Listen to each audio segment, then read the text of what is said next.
Bismillahirrahmanirrahim. Assalamualaikum warahmatullahi wabarakatuh. Alhamdulillah.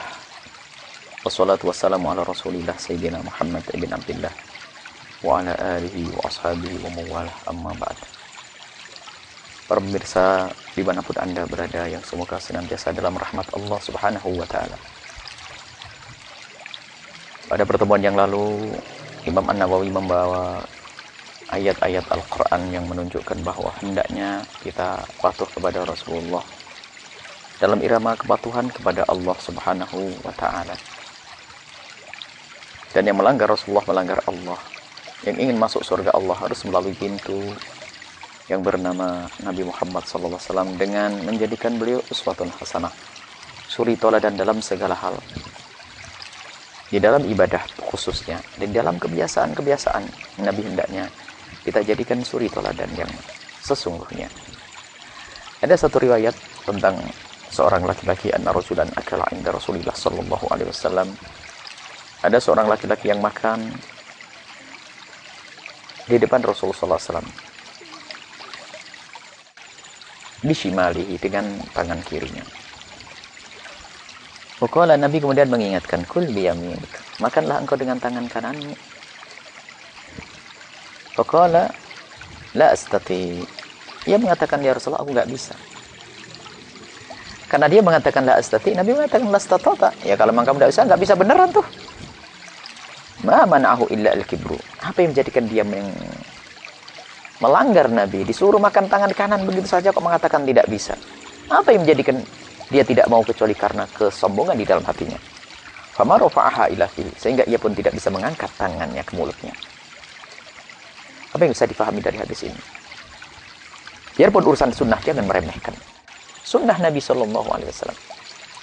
Kadang orang yang Masya Allah terlena, tertipu, katanya pecinta Nabi, ngikuti Nabi SAW, katanya makan dengan tangan kanannya susahnya setengah mati.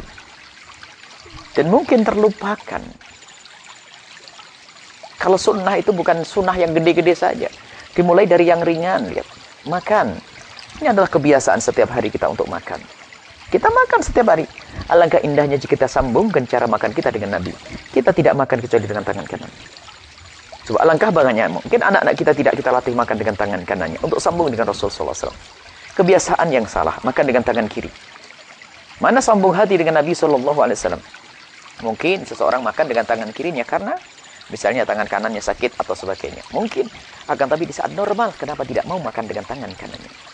Dan kadang diinginkan sunnah Nabi, malah mengatakan sunnah apaan? Awas, hati-hati. Tangan itu tidak akan berfungsi nanti, paling tidak akan direndahkan oleh Allah nanti tangannya di akhirat. Makan dengan tangan kanan. Ini contoh saja. Bismillahirrahmanirrahim. Makan dengan tangan kanan. Apapun akan tapi, subhanallah, karena kesombongan seorang hamba, kadang urusan semacam ini pun dianggap sepele, dianggap remeh, sehingga pun tidak mau makan dengan tangan kanan. Mana yang aku cinta kepada Rasulullah? Kita belum berbicara tentang sunnah, sholat malam, dan sebagainya. Kita bicara yang sederhana. Kemudian riwayat selanjutnya, Nabi SAW pernah bersabda, la tusawwuna sufufakum aw la yukhalifanna Allah baina qulubikum aw baina wujuhikum, dalam baina wujuhikum, la tusawwuna sufufakum aw la yukhalifanna Allah baina wujuhikum. Hendaknya kau luruskan barisanmu dalam salat. Kalau engkau tidak meluruskan barisanmu dalam salat, niscaya akan porak-poranda wajahmu. Dalam riwayat qulubukum, qulubikum. Ini himbauan dari Nabi SAW. Coba didengar, himbauan sederhana. Apakah berat? Tidak berat. Karena sholat apapun bentuknya kita harus melakukannya. Sholat di masjid dan di musola, lihat. Alangkah banyaknya orang sholat di masjid dan di musola. Angkat tapi untuk meningkatkan kepada tingkat patuh kepada Nabi. Tidak sekedar kita menjalankan kewajiban. Memang iya dan benar. Menjalankan kewajiban sholat adalah dalam irama patuh kepada Allah dan kepada Rasulullah.